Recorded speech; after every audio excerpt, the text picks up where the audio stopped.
Audio journal entry. Dr. Larry Davidson. Date, October 3rd, 2028. I'm not sure why I'm recording this, to be honest. Perhaps as a personal record. Perhaps as some kind of scientific testimony for those who will come after us, if there is an after. I am Larry Davidson, PhD in Atmospheric Sciences, lead researcher at the Global Atmospheric Anomaly Project. We're based at a remote station outside Flagstaff, Arizona, a place that's seen its share of storms. But nothing like this. It began with a subtle uptick. In mid-July, we started seeing global lightning frequency rising, slowly at first, from an average of 40-50 strikes per second worldwide to 60, then 70. Within 3 weeks, we were seeing a global average of 150 strikes per second. A statistical outlier? We thought so. Then the big hits started. Northern Europe, 12-hour sustained thunderstorms over Scandinavia, thousands of ground strikes, fires in the Arctic Circle.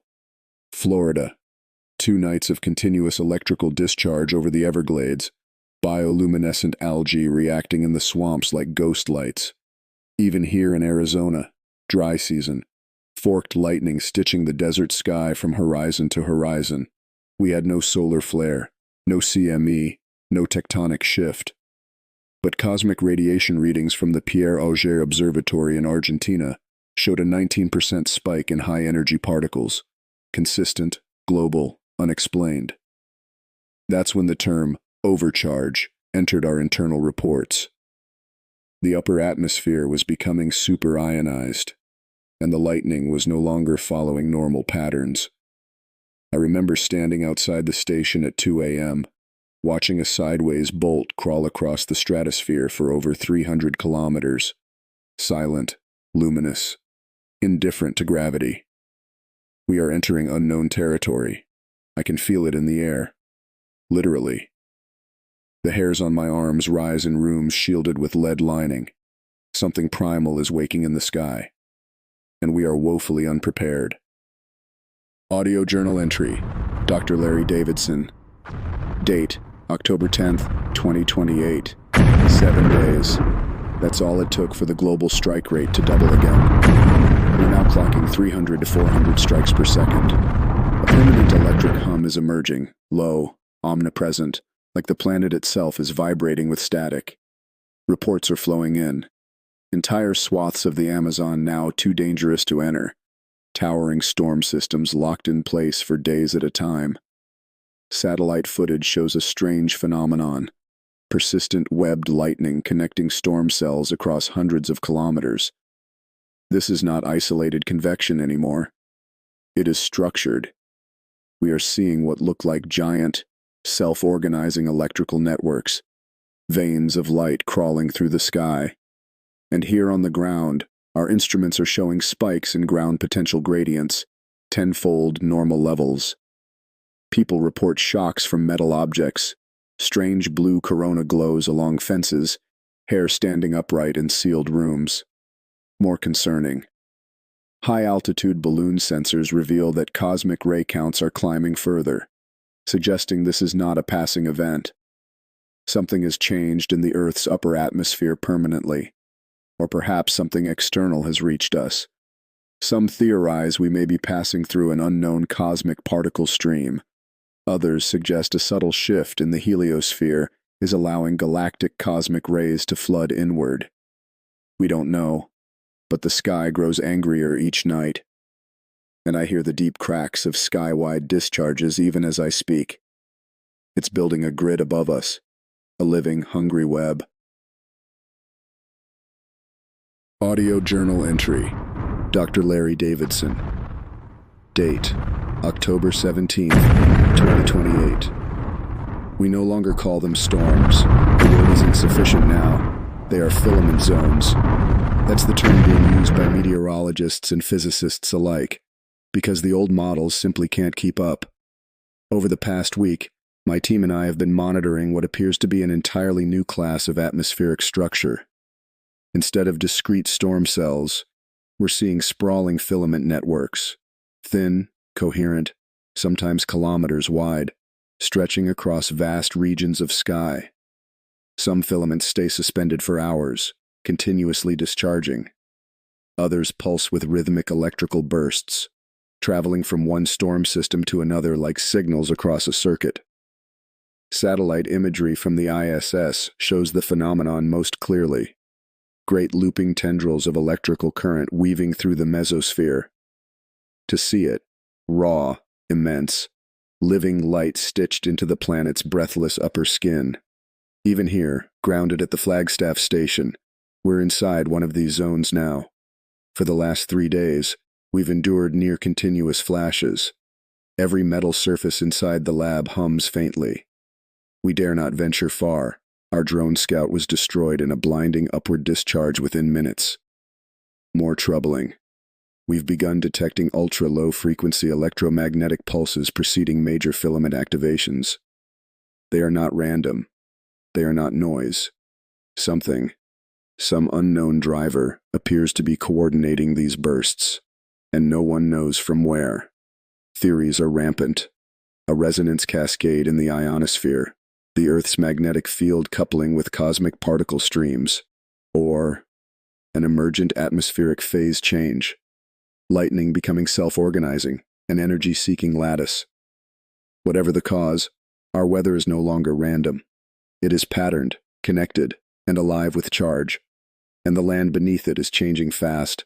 Entire regions are going dark. Electrical infrastructure is collapsing under the constant assault. Last night, the Western grid suffered cascading failures across 6 states. As I sit here, recording this, I can see the glow through the observation windows. Long fingers of white fire crawling across the clouds, ceaseless. I used to love thunderstorms. Now they feel like a planetary fever dream. And we have no cure. Audio journal entry. Dr. Larry Davidson. Date, October 24th, 2028. We have crossed a new threshold. The lightning no longer resides solely in the sky. 2 nights ago, we began registering ground currents of an unprecedented magnitude. Thousands of amperes flowing silently through soil, bedrock, and even into our shielding systems. I will never forget what I witnessed that night. From the observation deck, we saw it. Dozens of faint blue snakes of earthbound plasma, racing along the ground. They coiled through dry gullies and arroyos, lighting the sand from within. Later, examining the soil, we found fused channels of glass running meters deep. New glass veins forged in place by raw electrical force. But it is not just the desert. Reports are flooding in. In rural Kansas, entire grain silos have burst into flames from subterranean arcs. In Norway, fishing vessels report blue water, massive underwater discharges, killing entire shoals of fish. In northern India, livestock have been found dead by the hundreds, their bodies scorched internally by ground pulses that surge through fences. Even human casualties are rising. Urban centers are faring no better. Street lamps flicker with malevolent life, grounding rods fail catastrophically, and transformers explode with no warning. And this morning, we observed something that chills me even now. A filament zone passed directly over us. For 2 full minutes, the station trembled, not from seismic activity, but from the electromagnetic pulse of the lightning web above. Our instruments captured it. Low-frequency waves, resonant with the Schumann frequency bands, yet orders of magnitude more powerful. The ground hummed. Every conductive surface vibrated. Even our own bodies tingled with static under protective clothing. It felt, not like weather, but like a planetary system asserting itself, as though the Earth was awakening in response to the cosmic influx, becoming part of the circuit. And in a sense, it is. We are beginning to see a global electrical coupling, sky to ground, ground to sea, sea to sky again. A living loop. I fear we are witnessing the birth of a new atmospheric state, one hostile to the fragile technologies and biologies that defined the Anthropocene. The lightning age is no longer theory. It is here, and it is hungry.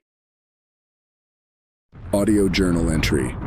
Dr. Larry Davidson. Date, November 1st, 2028. We have entered collapse phase. I do not say this lightly. For weeks, we clung to the hope that the phenomenon would stabilize, that the filament zones would dissipate, or that some natural limiting factor would emerge. None has. Instead, the global lightning rate now exceeds 700 strikes per second. Filament webs now span entire continental plates. The upper atmosphere glows at night, not from auroras, but from vast sheets of diffuse lightning. But the greatest blow came 3 days ago. At 3:47 a.m. UTC, the North American power grid suffered what analysts are calling the cascade of cascades. A superfilament arced across the Midwest, inducing ground currents that surged through transmission lines with catastrophic force. Within seconds, entire substation clusters went dark, overloaded, burning. And then, dominoes. Grid protection protocols were overwhelmed. From the Rockies to the eastern seaboard, city after city fell into darkness. Here in Flagstaff, we watched helplessly as the lights of Phoenix died in a spreading wave of blackness, an entire metropolis snuffed out by the sky. And it is not isolated. Europe, South Asia, South America, all experiencing rolling blackouts. Repair is nearly impossible. Crews cannot operate safely under the continuous threat of sky-ground discharges. Our best insulated vehicles melt from the heat of proximity. Drones fall from the sky, caught in the corona fields that now lace the troposphere. Satellites, too, are failing, crippled by electromagnetic surges as they pass through the charged upper layers. Global communications are fragmenting, and the human toll is mounting. Hospitals forced onto failing generator power. Water systems offline. Supply chains frozen in place. Panic erupting in urban centers. We are retreating. Human civilization is contracting inward, seeking refuge beneath the storms. And yet, even now, I find the sky unspeakably beautiful. Last night, I stood beneath the overhang of the observation deck. Above me, a forest of lightning pillars rose from cloud to ground. Silvery trunks of living light, branching upward like some impossible luminous grove. It was majestic. It was terrible. It was indifferent. This is no passing storm. This is a new planetary regime. The lightning age is not an anomaly. It is the atmosphere reborn, and we must find a way to live beneath it. Audio journal entry. Dr. Larry Davidson. Date, November 8th, 2028. We are learning to live beneath the current. The initial shock of the grid collapse gave way to chaos, but also to adaptation. Around the world, what's left of organized infrastructure is coalescing around a new concept: arc shelters. Temporary at first, parking garages, old subway tunnels, deep mining shafts, any structure offering substantial Faraday shielding. But now, more permanent constructs are appearing. Engineers are repurposing cargo containers, layering them with conductive mesh, burying them beneath layers of earth and carbon sheeting. Communities forming underground or within mountain complexes. Above ground is nearly impossible. The air crackles with unseen tension. Step outside unshielded, and within minutes your skin prickles, metal objects hum, and every exposed surface begins to accumulate static potential. I've experienced it myself, opening an insulated airlock to retrieve a sample container, only to hear the ominous, rising whine of charge building. I barely retreated before an arc lashed the door frame, welding it shut. We've also begun seeing something stranger: ground fogs that glow, thin layers of mist, visibly luminous, charged plasma clouds drifting low through valleys and city streets. Not lightning as we know it, but a kind of diffuse, rolling potential field.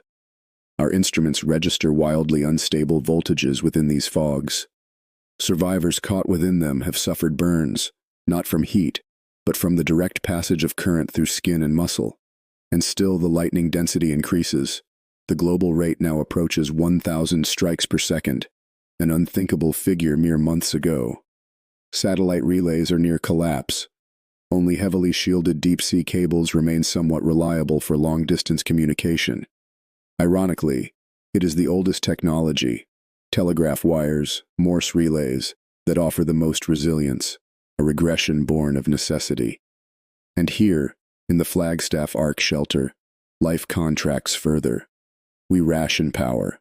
We ration light, meals in near darkness, brief windows to venture out, fully suited, before another filament wave drives us back underground. But even now, beneath the earth, I can feel it, a constant thrum in the metal of the walls, an electrical heartbeat resonating through stone and steel. The atmosphere is no longer merely charged. It is transformed. Our planet hums like a vast resonant chamber, and I wonder, how long can we endure beneath this new sky? Audio journal entry. Dr. Larry Davidson. Date, November 15th, 2028. We've confirmed it now. What's being called the pulse effect is not imagined. It is measurable. It is planetary. And it is purely physical in origin. Here is what we know. As the global lightning density increases, now averaging over 1,200 strikes per second, we are seeing corresponding surges in low-frequency electromagnetic resonance within the Earth's atmosphere. It is a predictable result. More lightning means more powerful electromagnetic pulses generated naturally, especially across the Schumann resonance bands, the global electromagnetic cavity that exists between the Earth's surface and the ionosphere. But this is not just academic. These pulses are now strong enough to affect human perception and equipment alike. It began with subtle anomalies, flickering lights within our Ark shelter, timed oddly with distant lightning storms, ones we could not even see from our location. Then came more physical symptoms, headaches, mild disorientation, a pervasive sense of pressure, reported independently by multiple team members. Naturally, we suspected stress, fatigue. But our sensor arrays soon revealed otherwise. Each major lightning supercell now acts like a vast resonant drum, injecting energy into the global cavity. And when multiple supercells synchronize, as they are increasingly prone to do, they generate coherent electromagnetic pulses capable of spanning continents. Think of it as a planetary bell being rung harder and harder, faster and faster. We are simply inside the bell. Our bodies, especially neural tissue, are sensitive to these extremely low-frequency fields. This is not pseudoscience. This is well-documented electrophysiology. But never before have we been subjected to this intensity, this continuity. As an example, 2 nights ago, during a particularly active filament belt over North America, we measured an ELF pulse amplitude 7 times above baseline levels recorded before this crisis began. It coincided perfectly with a wave of reported nausea and spatial disorientation among multiple Ark shelter crews, not just here, but across 5 separate stations. No mystery, no emergent intelligence, just the brute force of electrical energy, harmonizing the sky and earth alike into a single resonant system. And this resonance has consequences. Power systems are even more fragile now. Induced currents from these global pulses are wreaking havoc on remaining infrastructure. Human performance is degrading, sleep is disrupted, cognitive clarity is reduced during peak pulse events, navigation is becoming unreliable, geomagnetic sensors show distortions correlating with pulse peaks, complicating drone and vehicle movement. In essence, this is a planetary-scale feedback loop. More lightning generates more pulses enhance storm coherence, which drives more lightning. And the cycle continues. We may now be witnessing a runaway electromagnetic climate interaction, an emergent natural regime shift, driven by nothing more than the physical properties of our own planet and atmosphere responding to increased cosmic radiation and ionospheric charge dynamics. No intelligence, no intent, just physics. But that does not make it less dangerous. We are adapting as best we can. Thicker shielding, stricter work cycles. but the long-term effects of living in this resonant cage are unknown. For now, we brace for each new pulse. We measure, we record, we endure. Audio journal entry, Dr. Larry Davidson. Date, November 22nd, 2028. The pattern is becoming undeniable. We are no longer dealing with isolated storms. The entire planetary atmosphere is now locked in a state of sustained electromagnetic resonance. It was subtle at first, local anomalies, then regional synchronizations. Now, global coupling. Our sensor arrays, linked to what remains of the global atmospheric monitoring network, show that superstorms across multiple continents are increasingly operating in sync. Not meteorologically, but electromagnetically. This is what we think is happening. As cosmic radiation continues to ionize the upper atmosphere, charge density in the ionosphere increases, creating stronger electric fields between sky and ground. More lightning is the obvious result. But here's the new piece. The resonant cavity between the Earth's surface and the ionosphere, the same one that supports Schumann resonances, is now permanently energized. Lightning storms are no longer discharging this energy, they are feeding it. Each new storm injects vast amounts of electrical energy into the global circuit, increasing the baseline potential of the entire atmosphere. We are seeing elevated background electric field strengths measured globally, increased amplitude of Schumann harmonics, up to 10-fold normal levels in some bands, spontaneous formation of filament belts in regions previously unaffected. In practical terms, it means the Earth itself is now part of an enormous resonant electrical system, driven by natural forces, but operating at intensities humanity has never experienced. And the impacts are escalating. Weather patterns are becoming locked in place, as electromagnetic interactions subtly influence atmospheric flow. Jet stream distortions are increasing, giant standing waves forming, trapping heat and moisture in unnatural ways. Surface temperatures are spiking locally beneath sustained filament zones. Some regions report overnight temperature jumps of 8 to 12 degrees Celsius. And perhaps most disturbing, reports from multiple regions now confirm that certain cloud formations exhibit persistent luminosity, a phenomenon known as sprites and elves, usually rare, now occurring nightly and lasting for minutes at a time. It is as if the sky itself is glowing, not from reflected light, but from sustained electrical excitation. I stood on the shelter roof 2 nights ago, under full protective shielding, and watched an entire filament arc stretch from horizon to horizon, its base crawling along the desert floor, its crown illuminating the mesosphere in a vast, silent curtain of violet light. It was breathtaking and utterly alien. We are living beneath a new sky, one that hums, glows, and remembers each new charge. This is no longer a transient event. This is a new atmospheric state, driven by purely natural feedback loops between cosmic radiation, atmospheric chemistry, and planetary resonance. And there is no clear path back. Our focus now turns to resilience, developing deeper shelters, improving electromagnetic shielding, mapping global pulse patterns to predict dangerous resonance windows.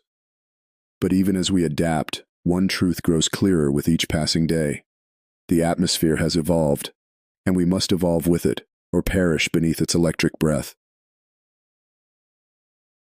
Audio journal entry, Dr. Larry Davidson. Date, November 29th, 2028. We are witnessing an entirely new phase now. For weeks, the scientific community has debated whether the lightning age is a weather crisis, an electromagnetic anomaly, or something transient. That debate is over. This is now a global climate event, one whose forcing mechanisms are altering not just the sky, but the oceans, land, and biosphere. The Earth's climate system is fundamentally a heat engine, driven by solar input, modulated by atmospheric circulation, stabilized by ocean currents. Lightning, on the surface, was always a secondary actor. Not anymore. Our data show that the continuous high-density lightning activity is injecting enormous thermal and electrical energy into the lower atmosphere and surface layers. Local heating. Persistent filament zones are elevating ground temperatures dramatically. Regions beneath stable filament belts report soil temperature increases of 5 to 10 degrees Celsius, even without solar input. Atmospheric chemistry. High-energy discharges are splitting nitrogen and oxygen molecules on an unprecedented scale. We are now seeing dangerous levels of NOx compounds, potent greenhouse gases and ozone depleters, building in the troposphere. Ocean surface impact. This was unexpected. Satellite thermal imaging now shows warm anomalies in the upper meters of ocean beneath persistent lightning zones. The cause, not just direct energy deposition, but also turbulent mixing from electrical-induced microcurrents in the water column. Combined, these factors are creating a positive feedback loop. More lightning, more NOx, more greenhouse effect, more atmospheric instability, more lightning. And so it spirals. We are also seeing a radical shift in precipitation patterns. Regions beneath active filament zones experience weeks of hyperlocal rainfall, fueled by heat and ion-induced cloud nucleation. Surrounding areas fall into sudden deep drought, cut off from traditional moisture pathways by jet stream distortions and electromagnetic effects on condensation nuclei. The result? Flash floods and wildfires, side by side. I've reviewed reports from colleagues in Southeast Asia. Entire river systems are changing course. Sediment loads doubled, ecosystems collapsing under erratic water cycles. In Australia, weeks of dry lightning have ignited vast bushfires, storms that bring no rain, only flame. And all of this is accelerating. We no longer track the crisis in weather terms alone. We are now building electroclimate models, entirely new frameworks that treat atmospheric electrical dynamics as primary climate drivers. It is humbling and terrifying. We built our civilization on the assumption that the great forces of Earth, the sky, the sea, the land, would remain within known bounds. That assumption no longer holds. Lightning, once the flicker of a passing storm, has become a planetary architect, and we are its reluctant witnesses. Audio journal entry, Dr. Larry Davidson. Date, December 6th, 2028. We are seeing consequences now that no model predicted. The biosphere is shifting, forced into strange new patterns by the sustained electrical climate regime. It is happening everywhere, quietly at first, but now accelerating. The lightning was never supposed to be a climate driver. It was never meant to be constant. But the atmosphere now operates under continuous high-voltage tension. The rules have changed, and life is responding, or perishing. The first signs came from coastal ecosystems. Marine biologists are reporting massive plankton blooms beneath lightning zones. At first, we thought this was simply thermal-driven, but deeper analysis shows another mechanism. Electrical energy from lightning penetrating surface layers alters ion balances, stimulating unusual phytoplankton growth.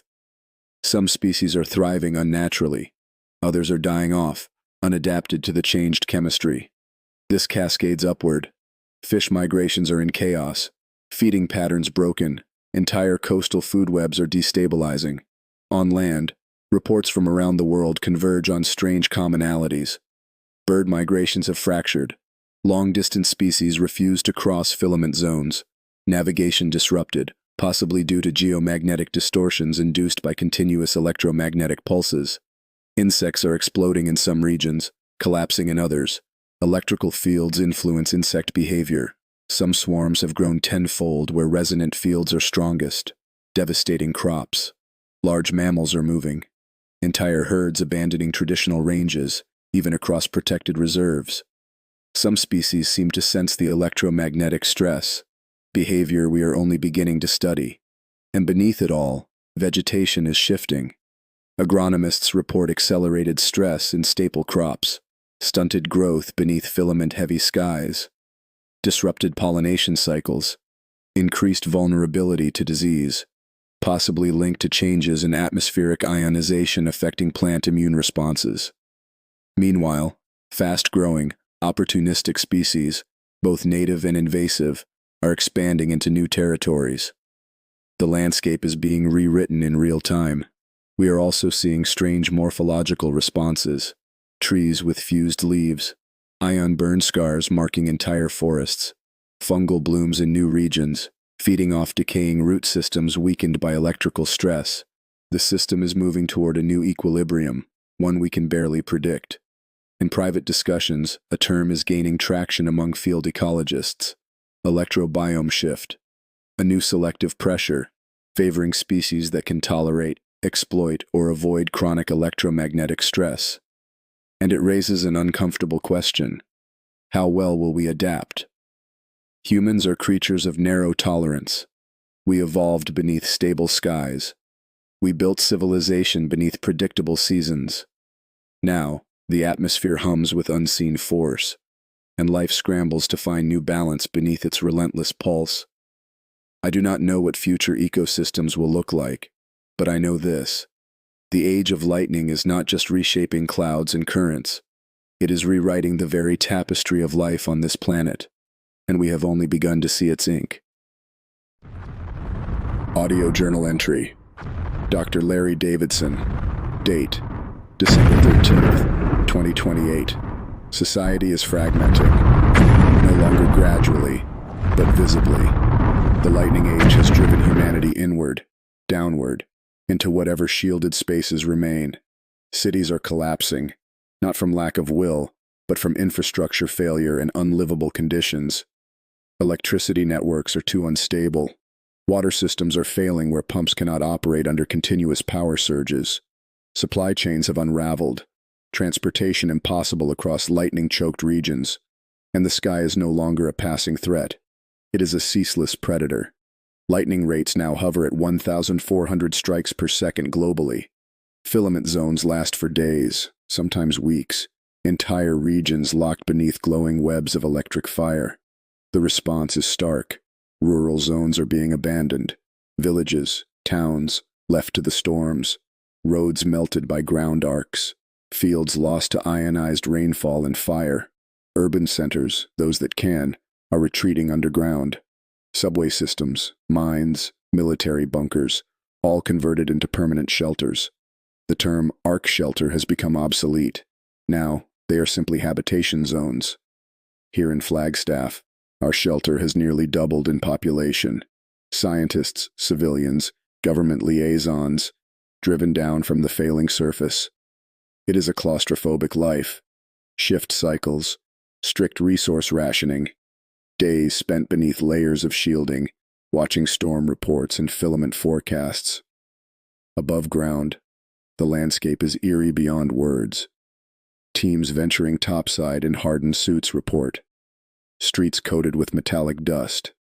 Atmospheric byproducts of endless lightning and urban fires. Trees standing blackened and fused. Entire forests turned into petrified sculptures. Animals absent. Birdsong replaced by the constant hum of corona discharge. And in the nights, when the lightning pauses only for moments, a strange silence falls. A silence so deep it presses against the mind, broken always by the next great crack of returning storm. Culturally, we are changing. People no longer speak of rebuilding. They speak of endurance, of holding on, beneath the storm, for as long as possible. New communities are forming deep in the shelters. Engineers, maintaining life support systems. Scientists, studying the evolving electroclimate. Artists and musicians, attempting to preserve some semblance of human spirit in these dim halls. There is fear, of course, but also a grim, shared determination. We are adapting. Some say we are becoming a subterranean species. I resist that thought, but each day spent beneath layers of rock and shielding brings us closer to it. And above us, the atmosphere continues its electric song, relentless, beautiful, indifferent. We live now beneath the storm, and we will remain here until the sky itself decides otherwise. Audio journal entry. Dr. Larry Davidson. Date: December 20th, 2028. We are building a new way of living, not by choice, but by necessity. It has become clear to all of us now. The lightning age is not passing. The electroclimate is stabilized, if such a word applies, into a state of persistent planet-wide electrical forcing. There is no end in sight, and so humanity is adapting. not merely retreating, but designing new forms of existence beneath the storms. Across the Ark Shelter Network, now referred to as the Global Habitation Grid, teams of architects, engineers, and scientists are working on next-generation survival habitats. They call them deep arks. The concept is simple: highly modular, heavily shielded subterranean complexes capable of supporting life indefinitely beneath the altered atmosphere. I've reviewed the schematics: multi-layer Faraday shielding integrated into structural walls, not merely additive, but fundamental. Triple redundant air filtration systems to remove NOx compounds and other storm-driven byproducts from intake air. Advanced hydroponic agriculture modules, engineered to operate under altered ionization conditions. Full thermal isolation from the fluctuating ground surface, where pulse-driven heat waves now propagate unpredictably. The first prototypes are under construction now, beneath mountain ranges in Europe, North America, and parts of Asia. Former data centers, decommissioned military bunkers, reborn as the first generation of deep arks. It is a profound shift. No longer are we thinking in terms of weeks or months. Designs are targeting decades of autonomous operation. And on the surface, what remains of it, architecture is evolving as well. Critical structures now incorporate plasma shielding technologies, experimental but promising, creating localized electromagnetic umbrellas to deflect filament arcs. Specialized relay towers are being developed to maintain communication between deep arcs, operating on low-frequency bands that can penetrate the electrified atmosphere. Mobile survey platforms, heavily shielded and AI-piloted, are being deployed to map storm dynamics in real time, feeding data back to shelter networks. Even culture is adapting. Here in the Flagstaff shelter, a small makers collective has begun crafting objects from storm glass, the fused silica formed by lightning strikes in the desert above. Jewelry, sculpture, ritual objects, symbols of resilience and of remembrance. We are not surrendering to the lightning age. We are evolving within it. I will admit, it is both sobering and inspiring to see human creativity at work, even in the darkest of times. Yet beneath it all, a question lingers. What does it mean to be human beneath a sky we can no longer touch? A species born beneath the open heavens, now destined to live in tunnels, domes, and deep rock. We will endure. But at what cost to the soul? I do not have the answer. I only know that tomorrow I will join the first test team bound for a prototype deep ark in the Rockies. A new chapter begins, and the sky above will continue its endless electric dance, indifferent to our struggle below. Audio journal entry, Dr. Larry Davidson. Date, December 27th, 2028. The world's political map is shifting, rapidly, unevenly. Where governments once ruled by geography, now the contours of power are defined by survivability. The lightning age has carved new boundaries across the earth, not drawn by wars or treaties, but by physics. It is simple. Some regions can shelter and adapt, others cannot, and those that cannot are being abandoned. The result is a global fracture and an emergent convergence of new alliances. I've spent much of the past week in council meetings with network liaisons, scientists, engineers, even former diplomats, trying to map this new order. Here is what we see. Regions of collapse. Much of equatorial Africa, Southeast Asia, the Amazon basin, and Central North America have become permanent exclusion zones. The storm density is too high, infrastructure too fragile, population densities too dispersed. Refugee flows are overwhelming adjacent territories. Arc states. Regions with sufficient technological base and geological shelter potential are coalescing into what we call arc states. These are not nations in the old sense. They are networks of deep arcs and surface outposts operating semi-autonomously, but linked by shared protocols. The strongest arc states emerging so far: Scandinavian Alliance, leveraging deep bedrock and resilient energy systems. Alpine network, centering around Swiss and Austrian shelter complexes. North American continental arc, fragmented but functional across Rocky Mountain shelters and parts of northern Canada. Japan arc, remarkably adaptive, already integrating advanced electromagnetic shielding into public architecture. These arc states maintain fragile communications through low-frequency relay networks, synchronized with periods of reduced atmospheric pulse activity. But trust is scarce. The lightning age has bred isolationist instincts. Each arc must prioritize its own survival first. Yet, paradoxically, we are also seeing new forms of cooperation, joint data sharing on storm patterns and electroclimate dynamics, collaborative development of next-gen shielding and underground agriculture, cultural exchanges, art, music, digital archives, flowing through the few surviving data links as a means of preserving human continuity. Even here in the Flagstaff shelter, I have witnessed the power of this fragile cultural thread. A few nights ago, we gathered in the common hall. Scientists, engineers, children of shelter staff. Projected on the wall was a simple transmission, music recorded by a Japanese arc musician. Haunting, electric in its harmonics. Some said it mimicked the pulse of the storms above. We sat in silence, listening. And for a moment, beneath layers of rock and shielding, beneath the relentless electric sky, we felt connected, not just to each other, but to the wider human story still unfolding across this altered world. It reminded me, adaptation is not just technical, it is cultural, it is spiritual. We are forging a new human identity in the crucible of the lightning age. And though fractured, though diminished, we endure. We converge where we can. We fracture where we must. And we watch the skies, ever pulsing, ever humming, as we build the next shape of our civilization beneath their glow. Audio journal entry. Dr. Larry Davidson. Date, January 3rd, 2029. Something changed last night. I hesitate to say it aloud. So many false hopes these past months. But the data is clear, and the sky felt different. At 0200 hours UTC, the global lightning rate dropped.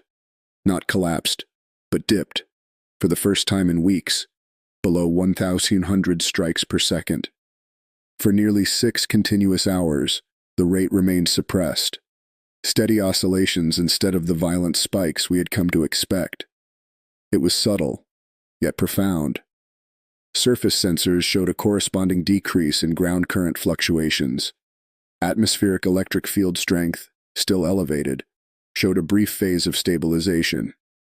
Even the Schumann resonance harmonics softened, still active, but less jagged, less driven. More than the instruments, I felt it, as did many here. In the quiet hours of the night shift, I stepped onto the shelter's observation deck, our shielded bubble beneath the rock. For the first time in months, the distant thunder did not throb like a pulse. It echoed, natural, uneven, almost human again. Looking up through the armored viewports, I saw them. The filament webs remained, but they shimmered, flickering in irregular patterns, not locked in the terrifying latticework we had grown used to. A shiver had passed through the sky. We do not know the cause. One theory gaining traction among the network is that we may have reached a dynamic saturation point.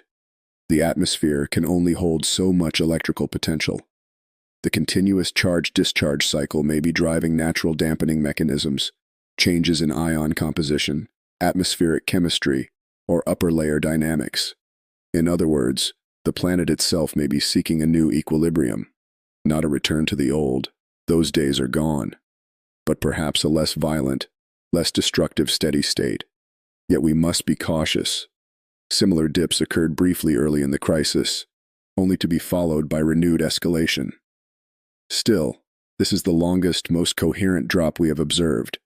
There is hope here. thin and fragile as a lightning filament, but hope nonetheless. Already, comm protocols across the arc states surged with cautious messages. Are you seeing it too? Hold transmission. Monitor for pulse return. Sky shimmer observed. Possible shift in filament dynamics. Across continents, across stone and storm, our species holds its breath. Perhaps this is a moment of planetary recalibration. Perhaps not.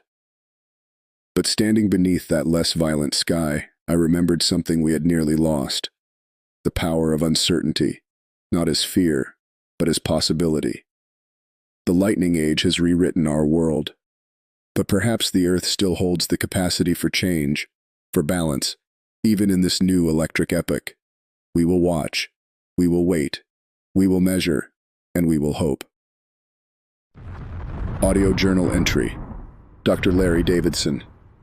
Date: January 10th, 2029. It has been 1 week since the Great Shimmer, and it appears the change is holding. I speak these words with a caution I could not have imagined even months ago, but the data speaks clearly.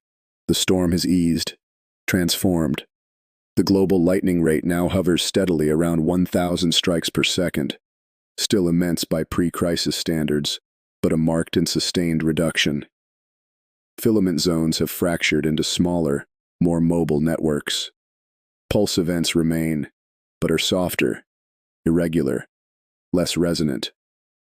Above all, the oppressive sense of a single, planet-wide electrical cage has faded. In its place, a new, dynamic sky. Alive, still dangerous, but no longer all-consuming. Across the arc states, across the world, signs of cautious emergence are appearing. Surface teams have begun venturing out during pulse minima, conducting limited repairs and assessments. Power generation, localized, hardened, has resumed in some outposts. Data networks flicker with renewed life, low-band, resilient, carrying the fragile web of human connection once more. Even here in Flagstaff, our first surface expedition returned with remarkable images. Blackened forests now studded with shoots of green, pioneer species adapting to the ion-altered soil. Rivers flowing through new courses, their surfaces shimmering beneath a flickering but thinned sky. A single flock of migratory birds, fragmented, hesitant, crossing an open clearing beneath broken clouds. Nature, like humanity, seeks balance. We cannot know if this new equilibrium will hold. The forces at play remain vast, complex, beyond any single model or mind. But we see at last the possibility of living within it, not against it. Our lives will not return to what they were. The open skies of the old world are gone.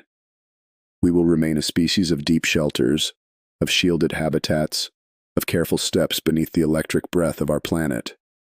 But now, those steps may once again lead us to the surface, however cautiously. I walked there myself 2 days ago, clad in protective layers, instrumented head to toe.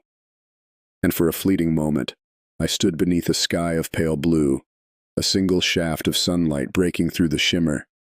In that light, I felt not victory, not relief, but something deeper. Acceptance. We have been changed. Our world has been changed. But life endures. And as I stand now in this small recording room, I hold to one thought. Adaptation is not defeat. It is the truest expression of life. The lightning age is not a passing storm.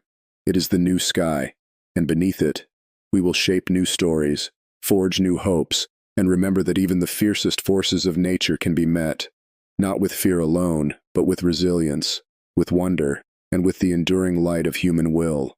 This will be my final log for now. There is much work ahead. The new sky awaits, and beneath it, so do we.